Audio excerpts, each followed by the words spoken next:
սուրբ գործն ես անում, արդյոք կարելի է մարդկային արժանապատվությունը նվաստացնել, արդյոք կարելի է զանգվածային ծեծ իրականացնել, ջղայնացած, կներեք այդ ռաբի զարտահայտությունները ինչի են գցում շրջանառության մեջ, որ ասում են, որ քանի որ զինվորին, քանի որ ոստիկանին են կներում սպանել եւ այլն, դա ոստիկանության այդ անդամները, որոնք որ այդպես կոպիտ վարվել, շատ ջղագրգիռ վիճակում են եղել, նրանք ջղայնացած են եղել։ Սիրելիներս, բոլոր դեպքերում սա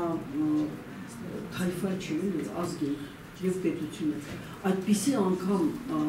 բարակապակցությունները շրջանառության մեջ դնելը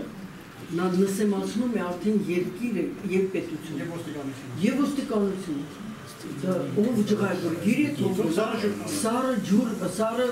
ցնցող ընդունում շատ լավ ազդում է փորձը դայացույց տվել այսինքն ես կարծում եմ այս ընթացքում երբ որ քննարկվում են կարևորական խնդիրները որոնք վերաբերում են մեր ապագային Մեկը ասում է կարող են բռնության բանել, մյուսը մերժում է, ես մերժում եմ միշտ, որ բռնությամբ կարելի է դրական եւ այդ արագ, ինչպես որ նախատեսվում է արդյունքների հասնել, բայց դրա մասին չխոսք։ Դրա մասին է, որ այս ամենի ներքո տեղի են ունենում բավականին կոշտ եւ անընդունելի թե միջազգային իրավունքի տեսակետից, թե մեր լավնավատն է սահմանադրության եւ մեր վատն է օրենսդրության կողմից։ Մենք բաժանել ենք, տարածել ենք ընդդեմ իրավական կամայականության հասարակական կազմակերպությունը, տարածել եմ, եթե ստացել եք, չեք ստացել, մի այսպիսի գործողությունների կոչ, չգիտեմ, ստացել եք դուք այդպիսի, մենք ուղարկել ենք ԶԼՄ-ներին եւ այլն։ Կոչը ինքը բաղկացած է երկու մասից, մի 5 էջ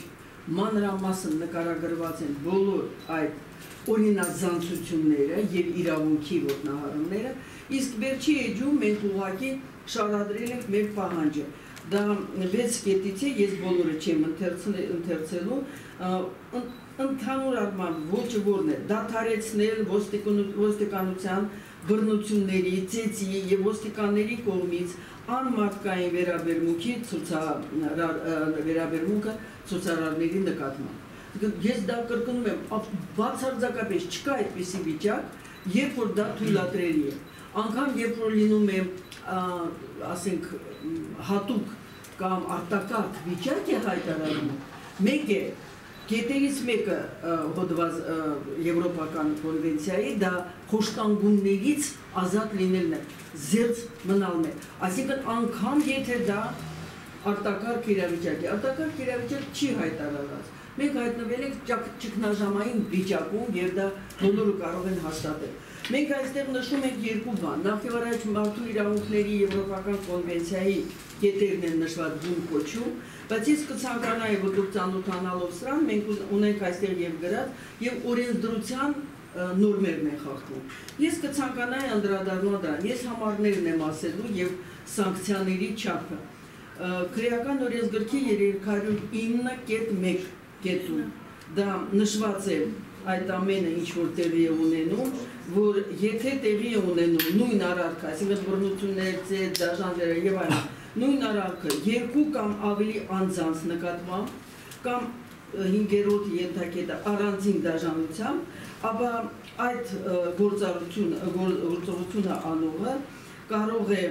ազատազրկման ենթարկվել 7-ից 12 տարի ժամկետով եւ որոշակի պաշտոններ զբաղեցնելու կամ որոշակի գործունեությամբ զբաղվելու իրավունքից զրկվելու 3 տարի ժամկետով։ Ես դա կարդացի ընդամենը մեկը։ Այդպիսի հոդվածներն են 309, որ դա 309-ն եմ կարդացել, հոդված 133-ը ազատության ապօրինի զրկելը, դա հոդված 164-ն է, լրագրողի մասնագիտական օրինական գործունեություն խոչընդոտելու, խոսքը Գևորգ Թոսունյանի մասնավորապես մասին է։ Փաստորեն հոդված 332-ը հաստաբանի կամ նոտարի լիազորությունների իրականացմանը խոչընդոտելը։ Դուք գիտեք, որ դա զանգվածային բնույթ է կրել, ես անձամբ կրկնում եմ, եղել եմ ժամը մինչև 3:30 ոստիկանության զորքեր տարածքի մոտ և տեսել եմ այդ